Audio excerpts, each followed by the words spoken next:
Thank you, Al. Thank you, Michael. And thank you, ladies and gentlemen, for allowing me to take a few minutes to explain our program at Seneca College.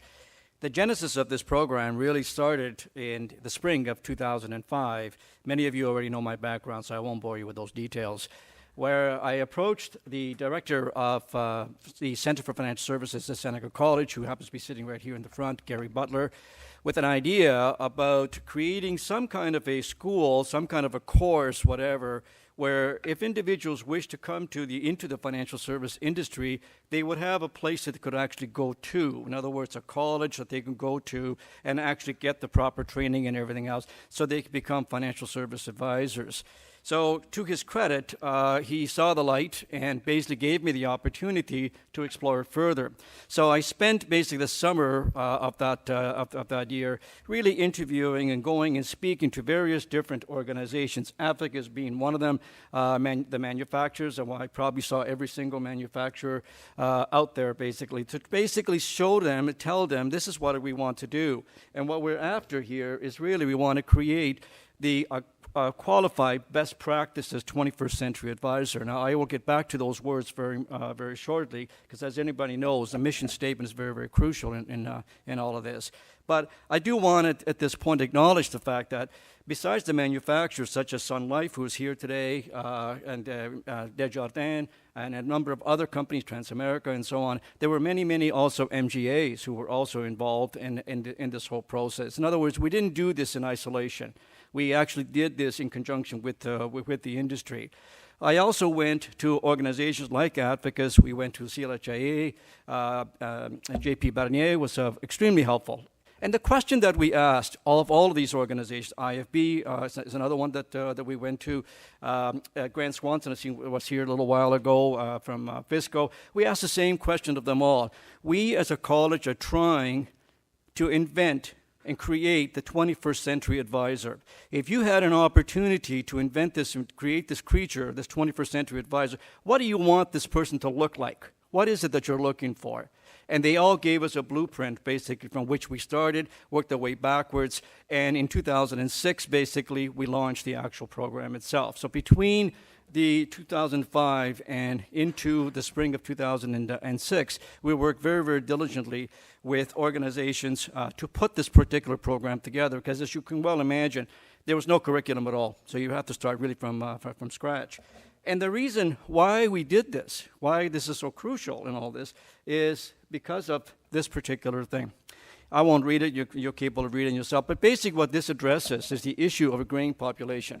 I knew perfectly well that when I sold my agency, one of the reasons why I sold is because I was getting old.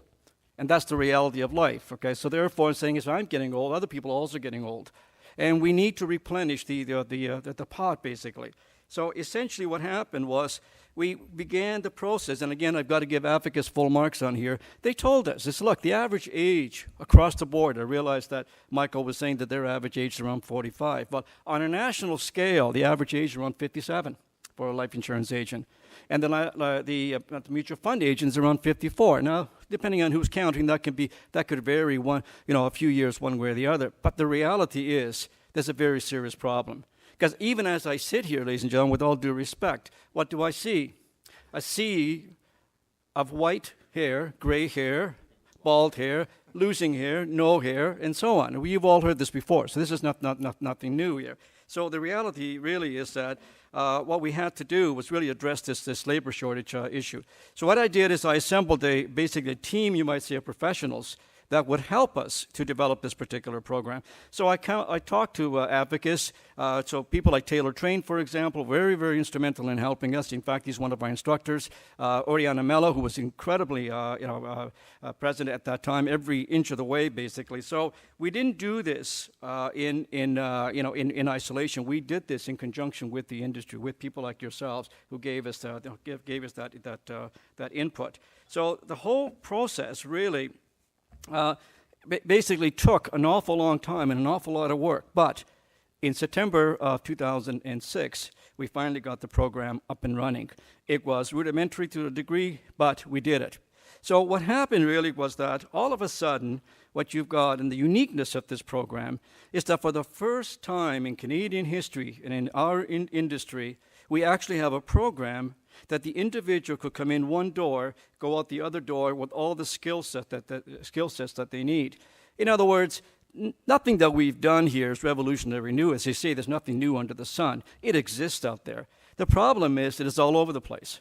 So if you want to get your CFP, you can go to about 4 different providers. You want to get some CE credits, you can go over here. You want to get your license, you can go over here. You can go all over the place. So really, when we put all this together, what we're saying is the uniqueness of this program is for the first time in Canadian history, basically, what we've got is a place where the consumer, the agent, the student, however you want to call them, really comes to one place.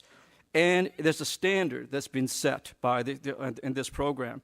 So the program, as you'll see in a moment, is really a combination very strongly of hard skills or technical skills, as the slide says, and soft skills.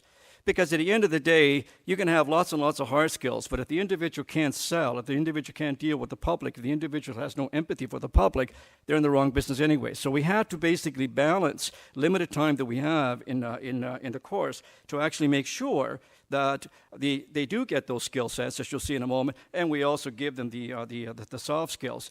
And of course, it's a college program. The moment it becomes a college program, we become very independent. Unlike my colleagues who will recruit through their company, okay, I don't recruit to a company, I recruit to an industry. My mission, my vision is really to make the industry grow. And so to help the industry at large, right across Canada, to actually grow. So I'm not recruiting to any one, I'm recruiting to all. So therefore, you might say I'm a bit of a pioneer in this regards. So let's take a look at the curriculum very quickly, because I don't want to take up too much of my other colleagues' time. But here's the first semester. The first semester is all focused basically on life insurance. In other words, at the end of the 14 weeks, this individual comes out with the skill sets that they need to actually hit the road hard as far as the life insurance industry is concerned. So the first subject right off the bat is the licensing course. Now you'll notice that the licensing course, what we call FSP 101, it's 7 weeks. And you say, wait a minute, well, you told us it's 14 weeks. It is. The entire semester is 14 weeks. But the first thing we have to do is we've got to get this person licensed as quickly as possible. So therefore what we've done is we've doubled up on the hours. You'll notice that all the other subjects are 3 hours a week. The LQP is actually 6 hours a week for 7 weeks because so it's the same amount of hours. We basically crunched it into a 7-week period because halfway through that particular semester, they have to start their co-op, or as we call it, their field placement. You can't do a field placement without a license. So therefore, they have to write their LQP license. They have to get their license at that point. So as a result, what happens is that on the second 7 weeks period,